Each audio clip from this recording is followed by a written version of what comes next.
That was a strong moment, but all the better to see you here, standing today. You are heartily welcome. The Nobel Committee makes its choice on every year's prize, based on interpreting the will of Alfred Nobel. And I think this year's prize has a special significance by the very strong emphasis of the link between a democracy that works as a democracy and the way to freedom and peace. Not only between nations, but in nations. So in Venezuela, we have a situation where authoritarian regime is waging war on its people, with millions of refugees and injustice. And there cannot be peace until democracy and elections are respected. So that is the message that we are receiving of great importance for Venezuela, but also a message that has universal bearing. And this is all about fighting for fundamental human rights at a time when democracy is under threat. There are so many countries where this is relevant today. Unfortunately, there are fewer democracies, more authoritarian regimes. That is the trend. So I would like simply to salute you, Madam Laureate, for your struggle. It has cost you a lot. It costs you and your family and your people a lot. And I think what we heard from your daughter yesterday and from your family and the people who came here, thinking about those who are today in jail, those who suffered, those who have aspirations for democracy, that is a strong message of these Nobel laureate days in Oslo. But Maria, please, you have the floor. Thank you very much, Prime Minister, and thank you all. And I want to speak to the Norwegian people, to European people, to the Venezuelan people. I would say to all citizens of the world in this hour, and assure you that I am very hopeful Venezuela will be free, and we will turn a country into a beacon of hope, an opportunity of democracy, and we will welcome not only the Venezuelans that have been forced to flee, but citizens from all over the world that will find a refuge, as Venezuela used to be decades ago. And as I mentioned, well, María Corina read yesterday, I believe that our experience in Venezuela conveys to the world a testimony that certainly in order to have peace, you require democracy. Democracy is the system that enables peace in a society. But you cannot have democracy without freedom. And freedom is an individual decision, a rational decision.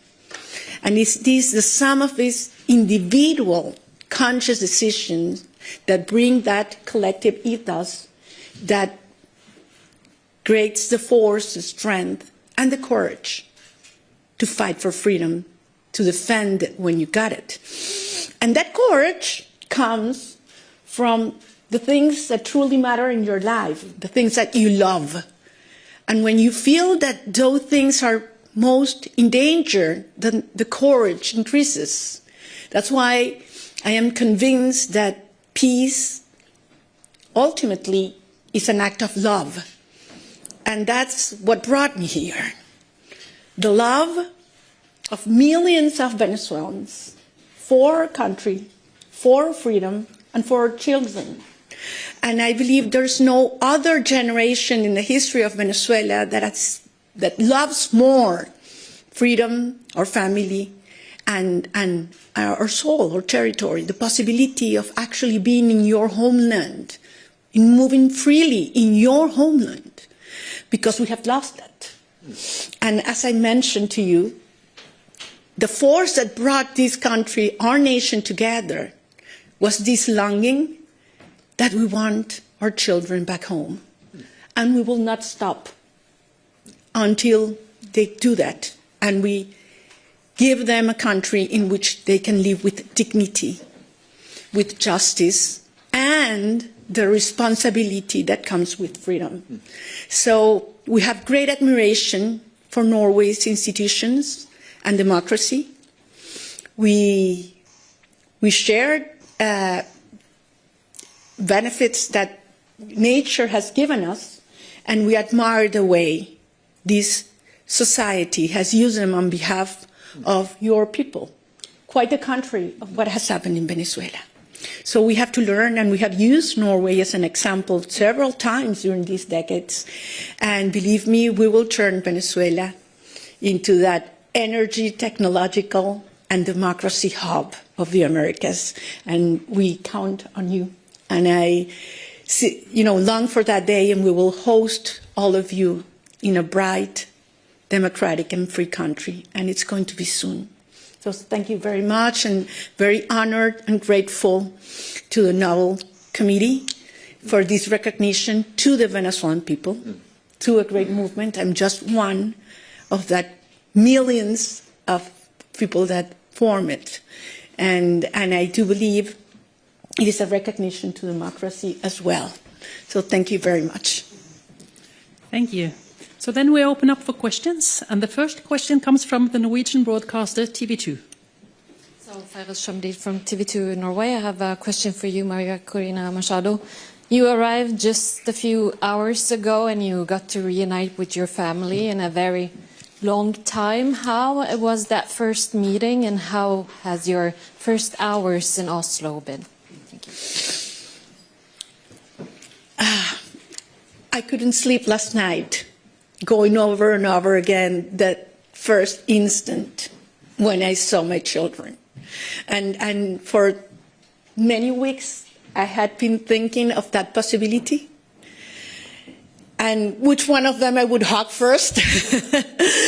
And to tell you something, I hugged them, the three at the same time, and it's been one of the most extraordinary spiritual moments of my life. And that happened in Oslo, so I'm very grateful to this city, something I will never forget, because at the end, I'm just one of millions of Venezuelan mothers that are longing to embrace their children and are not able to do that. That brings us together. And I made a promise to them. I would come here on their behalf to receive the prize, and I will take that prize back to them, because we will make it what I experienced hours ago. We will make it a reality for every one of them, those that have their children in jail, persecuted, in exile. We will make that happen. The next question comes from the Swedish broadcaster, Sveriges Radio. Hello, David Rasmus on Swedish Radio. Yesterday, the US seized a ship outside the coast of Venezuela. Would you welcome a US military intervention in Venezuela? Look, some people talk about invasion in Venezuela, the threat of an invasion in Venezuela, and I answered, Venezuela has been already invaded. We have the Russian agents, we have the Iranian agents, we have terrorist groups such as Hezbollah, Hamas, operating freely in accordance with the regime. We have the Colombian guerrilla, the drug cartels that have taken over 60% of our populations, and not only involved in drug trafficking, but in human trafficking, in networks of prostitution. So this has turned Venezuela into the criminal hub of the Americas. And what sustained the regime is a very powerful and funded, strongly funded repression system. Where does that funds come from? Well, from drug trafficking, from the black market of oil, from arms trafficking, for human trafficking. We need to cut those flows. And once it happens and repression is weakened, it's over, because that's the only thing the regime has left, violence and terror. So we ask the international community to cut those sources, because the other regimes that support Maduro and the criminal structure are very active and had turned Venezuela into the safe haven for their operations into the rest of Latin America. Thank you. The next question comes from the Norwegian broadcaster NRK. From Norwegian Broadcasting. You have had meetings with politicians at the Norwegian Parliament and Prime Minister Støre this morning. Have you asked for any kind of support from the Norwegian government for your fight for democracy in Venezuela? We had a great conversation this morning, and I am very excited also with what I experienced at the parliament. I'm a former member of a parliament, and to see an actual parliament working, with representatives of parties in all the spectrum, passionately and respectfully defending their views is something I miss so much. And yes, the answer is yes. Not only right now, we need to speak out, to tell the truth, so that people understand what our country is suffering, what our political prisoners are going through. Children in Venezuela only go twice a week to public schools because teachers earn $1 a day, so they have to get other jobs. So we have our children in the streets, and you know what it means in terms of the future and the risks they run. So yes, we need to speak out. We need to cut these resources that support repression now, but also we will need a lot of ideas and advice regarding, building up institutions such as the energy agency that we want to build in Venezuela for the new hydrocarbon sector that will, arise in our country. Can I just follow up to say that the laureate does not have to ask for that support, because we respect the will of the Venezuelan people, and that is clear. They expressed under very difficult circumstances their views in an election, which gave, according to all sources, international and domestic, overwhelming response. They want another course. They want a democratic regime. And for Norway, respecting the rule of law and the main principles of the UN Charter is key. So we want to see that change happen. I think what we learned from these days, talking to not only Venezuelan guests but also representatives of Latin America, is that you need a combination of what comes from inside and what comes from outside. And we are from outside, and we are of course ready to support Venezuela, democratic Venezuela, in building new and sound institutions. They can count on that. And the last question today comes from CNN. Hi, María Corina. I'm Pau Mosquera with CNN. So now you've been in hiding for many, many months. Do you think that the government may have known where were you during this time? I don't think they have known where I have been, and certainly they would have done everything to stop me from coming here. And actually, I want to take advantage of your question to thank all those men and women that risked their lives so that I could be here today.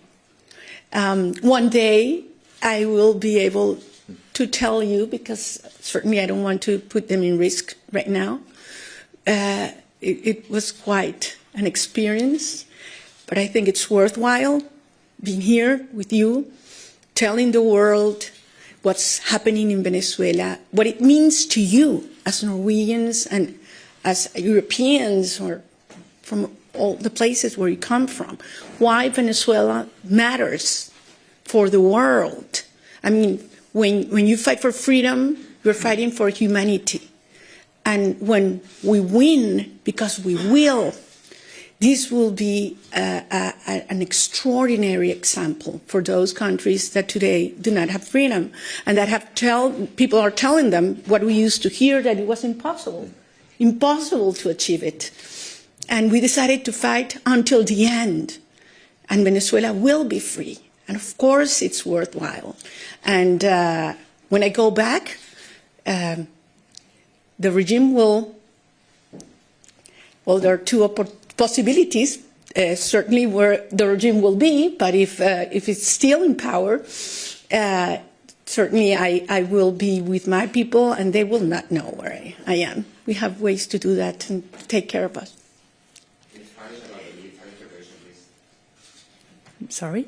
Well, so this is the end of this press conference. So I think we're going to have another conference right now, and I'm going to speak in Spanish if I want to respect the decisions of the Prime Minister. Great. Thank you so much for coming. Thank you very much.